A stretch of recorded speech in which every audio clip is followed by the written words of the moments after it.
लोकसभा से विधानसभा तक आप देख रहे हैं धौलाना दर्शन। नमस्कार, मैं हूं शिवानी और आप देख रहे हैं धौलाना दर्शन पर आज की बड़ी खबरें फटाफट अंदाज में। 8वीं कक्षा की किताब में न्यायपालिका में भ्रष्टाचार अध्याय को लेकर सख्त रुख अपनाया है। सीनियर एडवोकेट कपिल सिब्बल ने यह मुद्दा कोर्ट में उठाया। सीजेआई ने कहा कि न्यायपालिका को बदनाम करने की इजाजत नहीं दी जाएगी।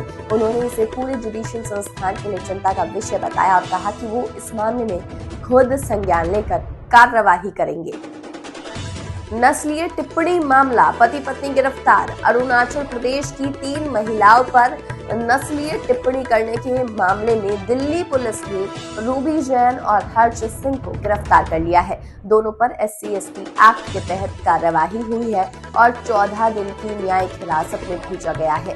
केंद्रीय मंत्री किरण रिजिजू ने कहा कि दोषियों के खिलाफ सख्त कदम उठाए जाएंगे। आरोपी हर्ष ने बयान में कहा कि वो शर्मिंदा है और जांच में सहयोग कर रही है। असम में महिला से सामूहिक दुष्कर्म। असम के सिलचर में 28 वर्षीय महिला के साथ सामूहिक दुष्कर्म का मामला सामने आया है।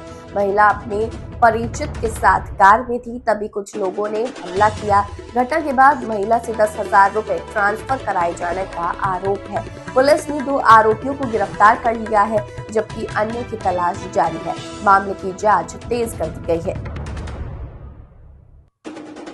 वरमाला के दौरान दुल्हन को गोली। बिहार के बक्सर में शादी समारोह के दौरान वरमाला की रस्म के समय दुल्हन को गोली मार दी गई।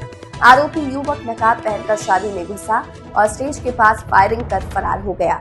घायल दुल्हन को पहले सदर अस्पताल और फिर वाराणसी रेफर किया गया, जहां उसका ऑपरेशन चल रहा है। परिवार का आरोप है कि युवक एक तरफा प्रेम करता था। पुलिस आरोपी की तलाश में जुटी है। 5 OTT platform block.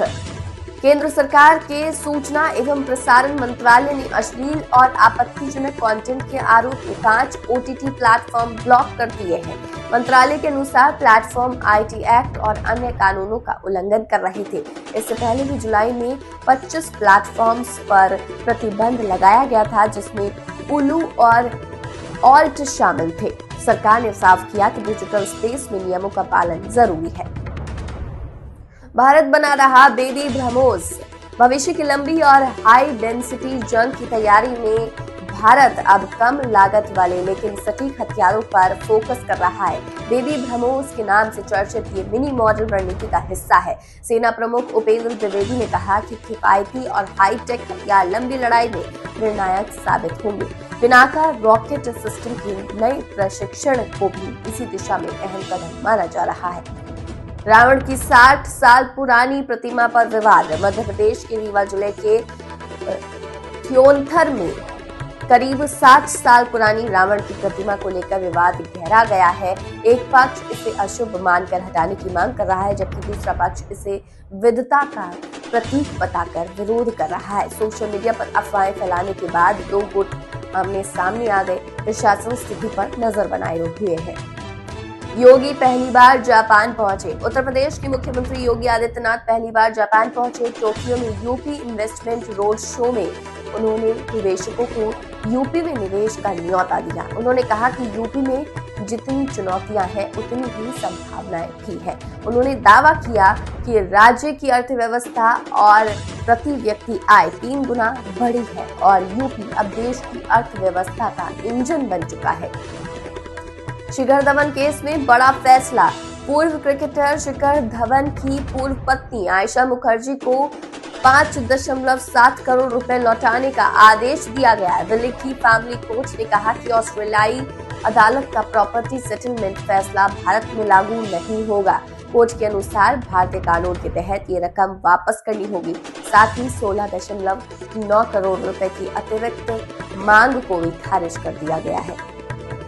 Yadav ji की लव स्टोरी पर रोक नहीं। सुप्रीम कोर्ट ने फिल्म यादव जी की लव स्टोरी पर रोक लगाने की मांग खारिज कर दी।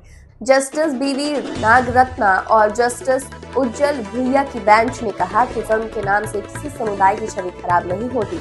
सुनवाई के दौरान कोर्ट ने पूछा कि क्या अलग धर्म के लोगों की शादी सामाजिक ताना बाना तोड़ती है। कोर्ट ने याचिका को खारिज कर दिया। तो आज के इस अंक में फिलहाल इतना ही। अगले अंक में आपसे फिर होगी मुलाकात। तब तक के लिए मुझे दीजिए इजाजत। नमस्कार।